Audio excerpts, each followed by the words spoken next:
رب اشرح لي صدري ويسر لي أمري واحلل عقدة من لساني يفقه قولي اعوذ باللہ من الشیطان الرجیم، بسم اللہ الرحمن الرحیم۔ تمام تعریفیں اس پروردگار عالم کے لیے ہے جو عالمین کا پالنے والا ہے۔ درود و سلام ہو محمد وآل محمد علیہ السلام پر۔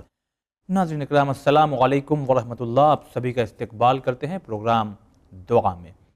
آج انشاءاللہ ہم گفتگو کریں گے چہار شنبہ کے دن کی دعا۔ اب بہت سے ناظرین ہمیں یہ جستجو میں ہوں گے کہ چہار شنبہ یہ کس دن کو کہتے ہیں، تو ہم بتا دیں ویڈنسڈے یعنی بدھوار۔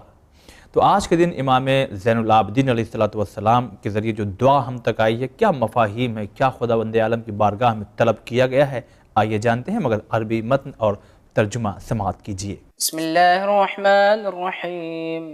الحمد للہ الذی جعل اللیل لباسا والنوم سباتا وجعل النہار نشورا۔ بسم اللہ الرحمن الرحیم۔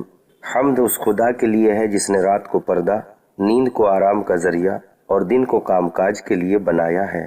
لک الحمد ان بعثتنی من مرقدی ولو شئت جعلته سرمدا حمدا دائما لا ينقطع ابدا ولا يحصي له الخلائق عددا۔ حمد ہے تیرے ہی لیے کہ تو نے مجھے میری خوابگاہ سے زندہ و سلامت اٹھایا، اگر تو چاہتا تو اس نیند کو دائمی بنا دیتا۔ تیری ایسی حمد جو ہمیشہ رہے، کبھی ختم نہ ہو، اور جس کو شمار کرنے والی مخلوقات شمار نہ کر سکے۔ اللہم لک الحمد ان خلقت فسویت وقدرت وقضیت وامت واحییت وامرست وشفیت وعافیت وابلیت۔ اے معبود، تیرے ہی لیے حمد ہے کہ تو نے مجھے پیدا کیا تو درست پیدا کیا، اور قضاء و قدر بنائی۔ تو موت دیتا اور زندگی بخشتا ہے، بیمار کرتا اور شفا دیتا ہے، تو بچاتا ہے اور آزماتا ہے۔ وعلى العرش استويت وعلى الملك احتويت أدعوك دعاء من ضعفت وسيلته وانقطعت حيلته واقترب أجله۔ عرش پر تیری ہی حکومت ہے اور ملک تیری ہی قبضہ اختیار میں ہے۔ میں تجھے اس شخص کی طرح پکارتا ہوں جس کا وسیلہ کمزور ہو گیا ہو، چارہ کار ٹوٹ گیا ہو، موت جس کے قریب آ گئی ہو۔ وتدانى في الدنيا أمل واشتد إلى رحمتك فاقته وعظمت لتفريطي حسرته وكسرت زلته وعثرت وخسلته لوجهك توبته۔ دنیا کی آرزوؤں میں گرفتار ہو، اس کی کوتاہیوں کے سبب اس کی حسرتیں بہت بڑھ چکی ہوں، اور اس کی لغزشیں اور ٹھوکریں بہت زیادہ ہو۔ وہ تیری رحمت کا بہت زیادہ محتاج ہے۔ میرے معبود، اب میں تیری بارگاہ میں تیرے حضور میں سچی توبہ کر رہا ہوں۔ وصل على محمد خاتم النبيين وعلى أهل بيته الطيبين الطاهرين وارزقني شفاعة محمد صلى الله عليه وآله ولا تحرمني صحبته إنك أنت أرحم الراحمين۔ پس تو نبیوں کے خاتم یعنی محمد مصطفیٰ صلی اللہ علیہ وآلہ وسلم پر رحمت نازل فرما، اور ان کے پاک و پاکیزہ اہل بیت پر بھی رحمت نازل فرما، اور مجھے محمد وآل محمد کے شفاعت و حمایت نصیب فرما، اور مجھے ان کے قرب سے محروم نہ رکھ کہ بے شک تو سب سے زیادہ رحم کرنے والا ہے۔ وارزقني شفاعة محمد صلى الله عليه وآله ولا تحرمني صحبته إنك أنت أرحم الراحمين۔ اللهم اقضي لي في أربعا اجعل قوتي في طاعتك ونشاطي في عبادتك ورغبتي في صومك وزهدي فيما يوجب لي أليم عقابك إنك لطيف لما تشاء۔ اللهم صل على محمد وآل محمد۔ اور مجھے ان کے قرب سے محروم نہ رکھ کہ بے شک تو سب سے زیادہ رحم کرنے والا ہے۔ اے معبود، اس بدھ کے دن میری 4 حاجتیں پوری فرما۔ پہلی تو یہ ہے کہ میری قوت اپنی اطاعت میں لگا دے، میری خوشی اپنی عبادت میں قرار دے دے، میری توجہ اپنے ثواب کی طرف کر دے، اور جس چیز سے مجھ پر تیرا سخت عذاب آتا ہو مجھے اس سے دور رکھ، بے شک تو جس پر چاہتا ہے لطف فرماتا ہے، اے سب سے زیادہ رحم کرنے والے۔ اب آئیے سوال و جواب کا سلسلہ شروع کرتے ہیں۔ قبل اس کے کہ سوال و جواب آپ کی خدمت میں پیش کریں، روبرو کراتے ہیں ہر دل عزیز مولانا علی جناب غلام عباس صاحب سے۔ اگر السلام علیکم ورحمۃ اللہ۔ وعلیکم السلام ورحمۃ اللہ وبرکاتہ۔ اگر ناظرین ابھی آپ نے توجہ سے اس دعا کا ترجمہ سنا ہوگا تو آگا اس میں اسٹارٹ اگر دیکھا جائے تو حمد الہی کے ذریعے دعا کا آغاز ہوا ہے، اور یہی نہیں تقریباً بہت سی اگر دعاؤں کو دیکھا جائے تو اسی طرح سے آغاز ہوتا ہے۔ تو حمد الہی سے کسی دعا کا آغاز کرنے کی کچھ خاص وجہ؟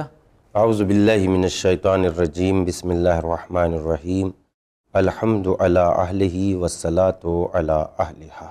وہ دعائیں جو ہفتے کے دنوں کے سلسلے میں آپ کی خدمت میں پیش کی جا رہی ہے، ان میں اکثر و بیشتر دعاؤں کا آغاز حمد الہی سے کیا گیا ہے، اور اس سلسلے میں ہم آپ کی خدمت میں ایک اصول پیش کر دیتے ہیں تاکہ اندازہ ہو جائے کہ اپنی حاجتیں پیش کرنے سے پہلے حمد الہی باری تعالیٰ کیوں کرنا ضروری ہے۔ اصول یہ ہے کہ جب ہم اپنی حاجتوں کو پیش کرتے ہیں تو اس سے پہلے پروردگار عالم کے وہ احسان جو اس نے تمام ہماری زندگی میں فرمائے ہیں، اس کے لطف و کرم کا کوئی اندازہ نہیں کر سکتا، اور اس کے بعد تمام حاجتوں کی برآوری کے لیے اگر کوئی کسی کو کچھ دے بھی سکتا ہے تو فقط اسی کی تو دی ہوئی بخشش ہے، یعنی اگر کوئی کسی کی چارہ سازی کر رہا ہے، کسی کی مدد کر رہا ہے، اس لیے وہی ہے جو تمام کو عطا کرنے والا ہے، اس کے علاوہ کوئی نہیں ہے جو کسی کو کچھ دے سکے۔ بھلا ایک محتاج دوسرے محتاج کو کیا عطا کر سکتا ہے؟ جیسا کہ خود قرآن مجید میں اس بات کی طرف اشارہ کیا گیا ہے، یا ایھا الناس انتم الفقراء واللہ غنی حمید۔ اے لوگو تم سب کے سب فقیر ہو، غنی بے نیاز تو پروردگار عالم کی ہی ذات ہے۔ تو جب ہم اس کے ان کرم، ان اکرام، ان بخشش کی طرف نگاہ کرتے ہیں جو اس نے ہماری آج تک کی زندگی میں احسان کیے ہیں، تو زبان پہ بے ساختہ ہماری زبان سے یہ بات جاری ہو جاتی ہے کہ الحمدللہ رب العالمین، حمد ہے اس پروردگار کی جس نے سارے احسان و بخشش اسی کی طرف سے ہے۔ اور پھر اس کے علاوہ بھی جب ہم حمد الہی کرتے ہیں تو پروردگار عالم کی حمد کرنے سے نعمتوں میں اضافہ ہوتا ہے، جیسا کہ پیغمبر اسلام صلی اللہ علیہ وآلہ وسلم کی ایک حدیث ہے جسے میزان الحکمت جلد 2 اور صفحہ نمبر 810 پہ پیش کیا گیا ہے کہ پروردگار عالم نے اپنی حمد کو اپنے ذکر کی کنجی قرار دیا ہے۔ یعنی جب انسان حمد کرتا ہے تو ذکر الہی میں مشغول ہو جاتا ہے، اور پھر جب انسان اس پروردگار عالم کی حمد میں مشغول ہو جاتا ہے تو یہی حمد نعمتوں میں اضافے کا سبب بن جاتی ہے۔ تو معلوم ہوتا ہے کہ جب ہم پروردگار عالم کی حمد و ثنا کر کے حاجتوں کو اس کی بارگاہ میں پیش کرتے ہیں تو خود حمد نعمتوں میں اضافے کا سبب ہے، تو اس لیے اور نعمتوں میں اضافہ ہو جائے گا۔ اور حدیث میں یہ بھی ملتا ہے کہ ہر حالت میں حمد پروردگار کرنا چاہیے، اس لیے کہ اگر ہمیں خوشی ہے اللہ کی دی ہوئی نعمتوں پر تو پروردگار عالم ان میں اضافہ کرنے کی قدرت رکھتا ہے، اور اگر ہم مصیبتوں میں غم زدہ ہیں تو پروردگار عالم ہمارے غموں کو دور کرنے کی قدرت رکھتا ہے۔ اس لیے ایک حدیث میں آیا ہے کہ ہمیں ہر حال میں حمد الہی بجا لاتے رہنا چاہیے، جیسا کہ پیغمبر اسلام صلی اللہ علیہ وآلہ وسلم کا طریقہ کار تھا کہ جب انہیں کوئی نعمت حاصل ہوتی تھی یا خوشی حاصل ہوتی تھی تو اس وقت وہ فرماتے تھے الحمدللہ علی ہذہ النعمہ، حمد ہے اس پروردگار کی اس نعمت پر جو اس نے مجھے عطا کی ہے۔ لیکن جب کوئی غم انہیں آ جاتا تھا تو فرماتے تھے الحمدللہ علی کل حال، یعنی حمد ہے اس پروردگار کی ہر حالت میں اللہ کی ہی حمد ہے، ہر حال میں پروردگار عالم کی ہی حمد ہے۔ تو اس لیے نعمتوں کے اضافے کا سبب بنتی ہے حمد، اور یہ ہم نے اپنی زندگی میں بھی دیکھا ہے کہ جب ہم ایک دوسرے سے کسی چیز کو طلب کرتے ہیں تو اس کے پچھلے کیے ہوئے احسانات کو یاد دلاتے ہیں، اور جو دوسروں پہ اس نے احسان کیے ہیں ان کو بھی یاد دلاتے ہیں۔ تو ہم حاجتیں لے کے جب پروردگار عالم کی بارگاہ میں آئے تو پہلے عقلی طریقہ یہی ہے کہ ہم اس کے وہ پہلے احسان یاد دلائیں کہ پروردگارہ تو ہے جس نے مجھ پہ اس وقت کرم کیا جب میں شکم مادر میں تھا، تو پروردگار آج بھی میں تیری ہی بارگاہ میں اپنی حاجتوں کو لے کے آیا ہوں۔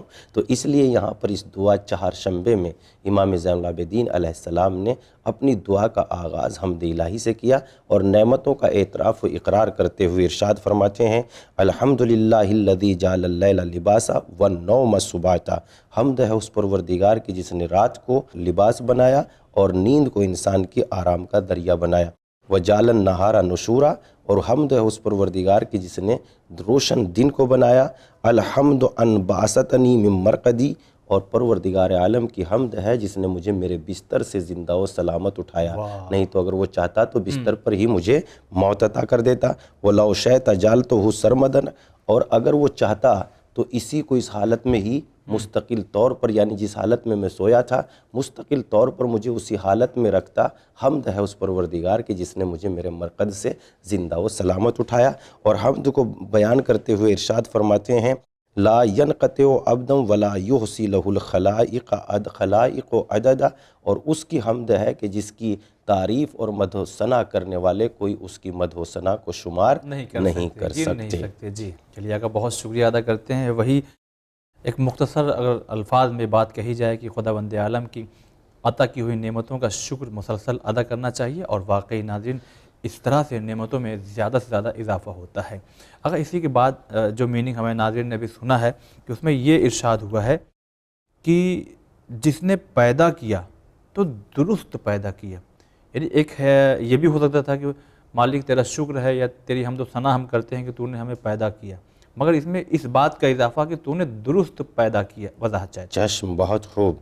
ان نعمتوں کا سلسلہ اور ان کے اقرار و اعتراف کو جاری رکھتے ہوئے امام سجاد علیہ السلام اپنی دعاؤں میں حمد الہی اور اس کی نعمتوں کا اقرار کرتے ہوئے ارشاد فرماتے ہیں لَكَ الْحَمْدُ أَنْ خَلَقْتَ، حمد ہے تیرے لیے پروردگار، تو نے مجھے پیدا کیا، وہ سوائتا، اور تو نے مجھے درست پیدا کیا۔ یہ اس بات کی طرف اشارہ ہے کہ اگر تو مجھے ناقص پیدا کر دیتا تو دنیا میں کون تھا جو تیرے جیسی نعمتیں عطا کر دیتا۔ پروردگار عالم نے ہر اعتبار سے مجھے موضوع اور مناسب بنایا ہے۔